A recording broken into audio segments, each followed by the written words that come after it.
Yo, still Mills, man. I'm back like cooked crack, bro. But yeah, we ain't done, my nigga. We got to talk.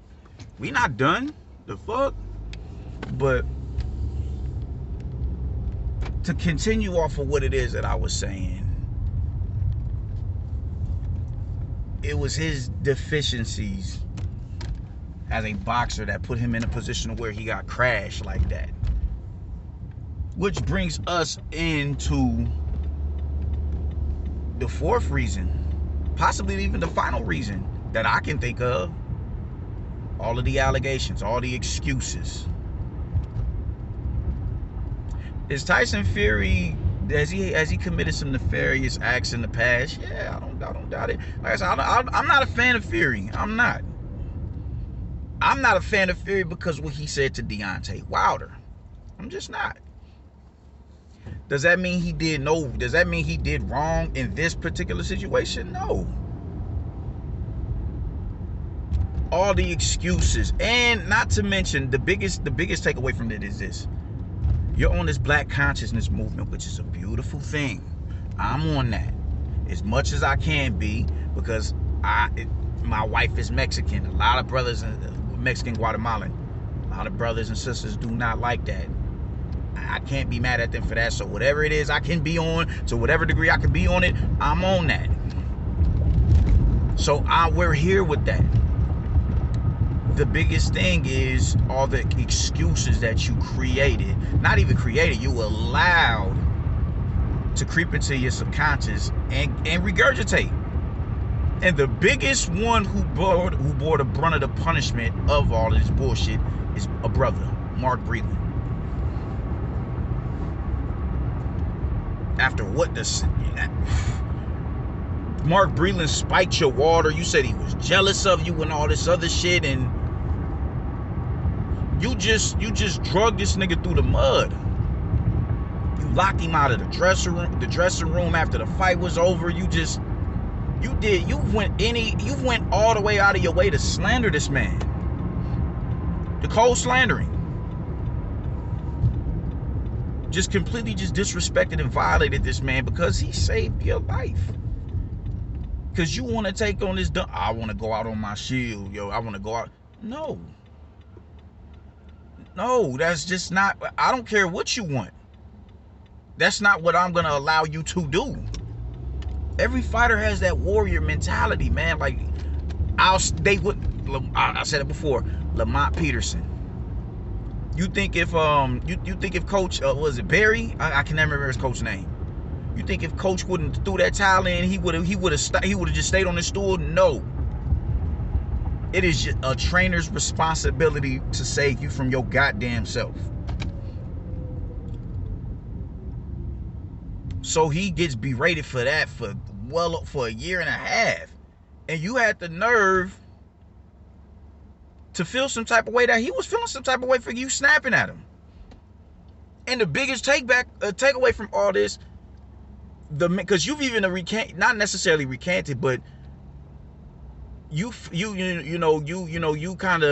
back on the spiked water allegations and was really fixated on the fact that Fury put egg weights in his gloves.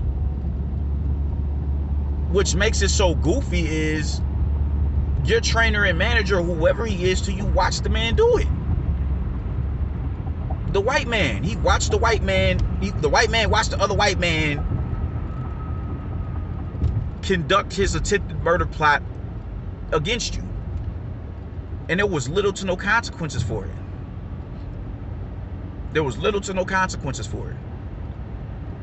And the wildest thing is you allowed him to go and rewatch him this past fight. And this is supposed to be a dude that, you speak out on behalf of the people. You're trying to be the voice of the people. Word. Where's your apology to Mark Breland? That would really just show, that'll install a lot of integrity back into you, and maybe that'll put you on the proper path to understanding why you lost these fights. But you don't want to acknowledge that. You don't give a fuck about none of that shit. And you're too prideful and bullheaded to go and admit when you're wrong.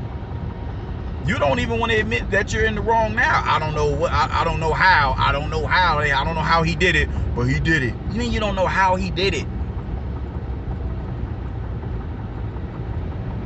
So you drug Mark Breland, you drug another brother, the referee, through the mud, who tried valiantly to keep you in that fight. You wanted to go out on your shield, right? All right, cool.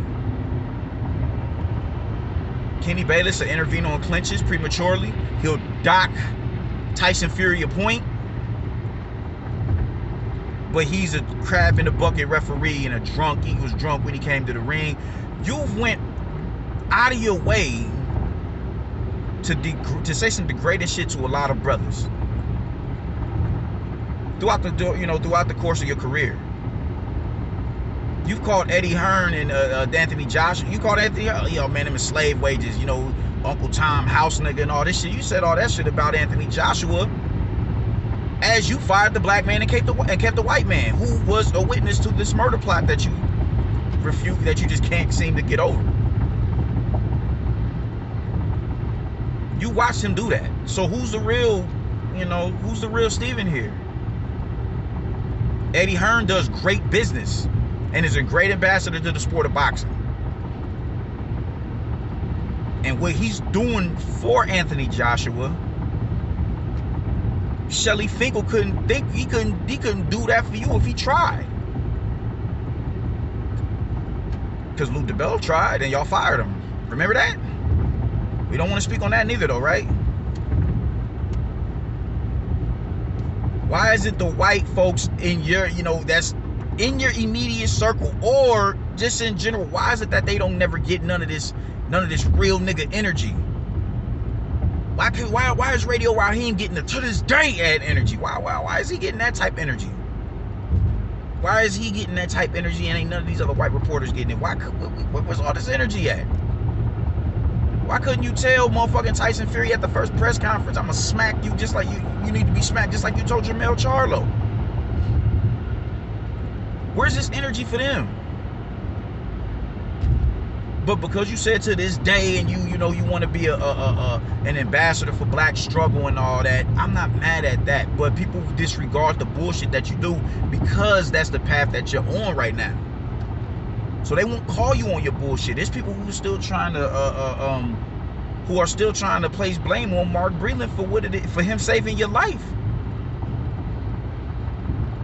Your coach isn't supposed to be your yes man. They ain't supposed to be your man. If you can develop that type of relationship, that's what's up.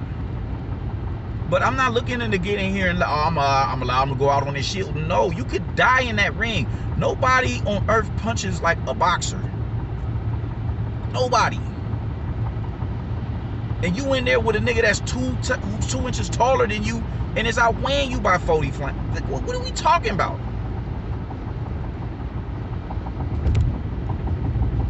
What are we talking about here? You could get Nestor's video taken down because he's interviewing Chris Colbert and all this shit. Like, what are we doing? Niggas can say, oh man, there's no proof that he did that shit. There's no proof that he did that shit. Unless he comes out and says, all right, cool, whatever the fuck ever. But you can most definitely follow the breadcrumbs. You can follow the breadcrumbs. You've blacked out on media because you were scared to get asked the hard questions. You've done a lot of shit to show that, nah, I don't like how you act. I don't like the response that you're giving me, so I'm not going to interview with you. I'm going to do whatever it is that I can do to berate you. And if I can't do it, I'm going to make sure my cronies do it. You're in a position of power, dog. You have followers.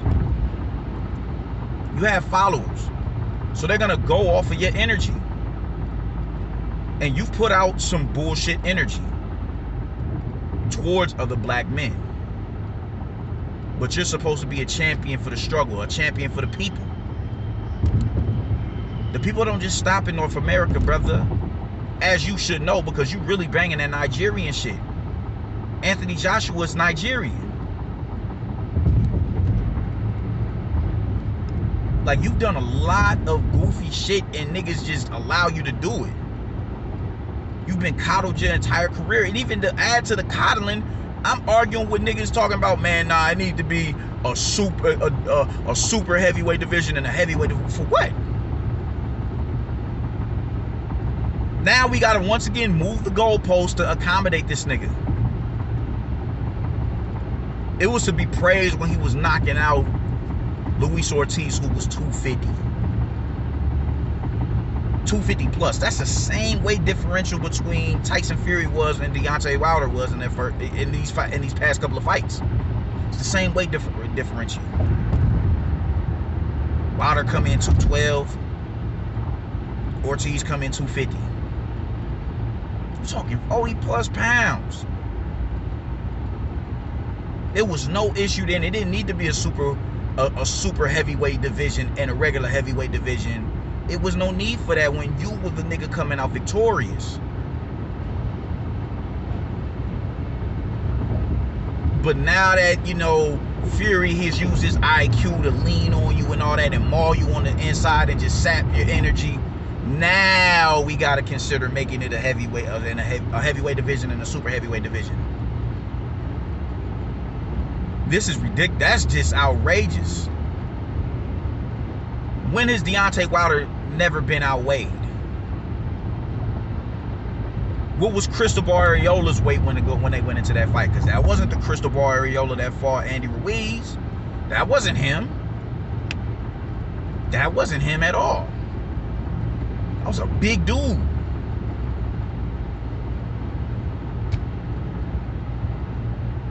So you've done a lot of sucker shit in your career. But it just really amplified itself when you stepped into black consciousness. Because your ideology did not match the deeds you were doing. You could talk about the struggle of our people. You can really bang that Pan-African nationalism shit. You can do all that shit, man. But to what degree? You can pull up Luis Ortiz and put him in a better position financially to care for his child. Cool. But what about Dillian White? Why are you denying him his opportunity at history at becoming a world champion? Not just a consider, you know how many fighters don't gain titles?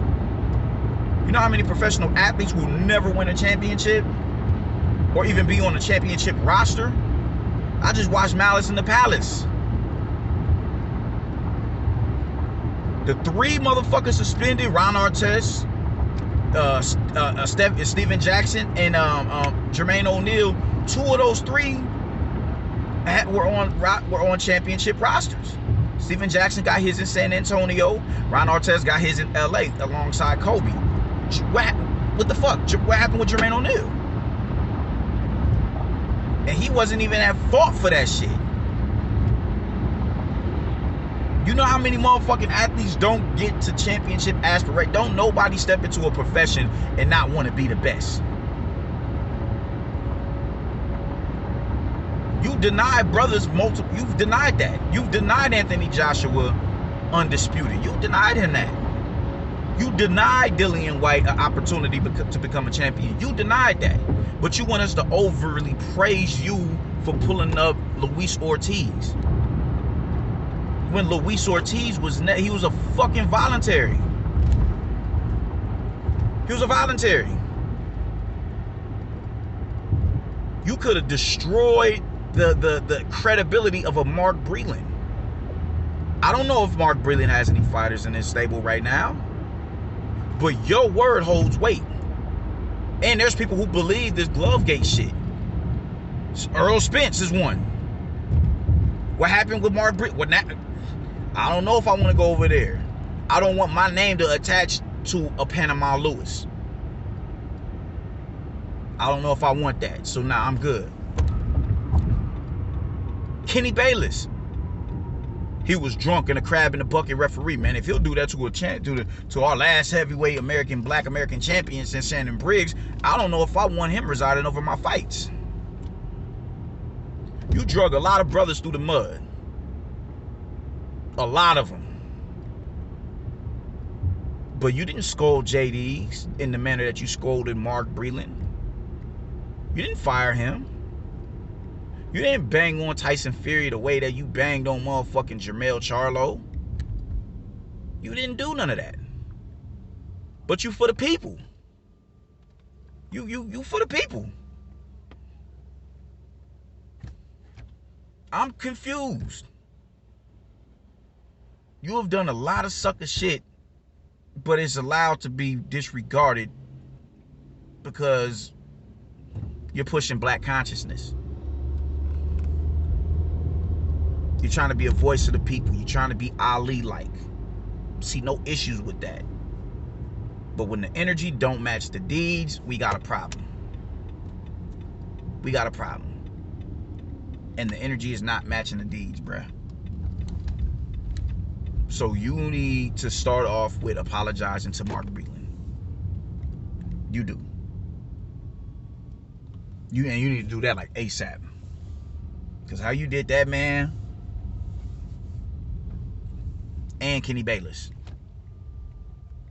Restore your integrity by apologizing to them two brothers right there, and that'll possibly build up some, all right, cool with you. But you're a contradiction to your ideologies. There's just no other way around that, man. So I'm cool until you do that shit. Peace.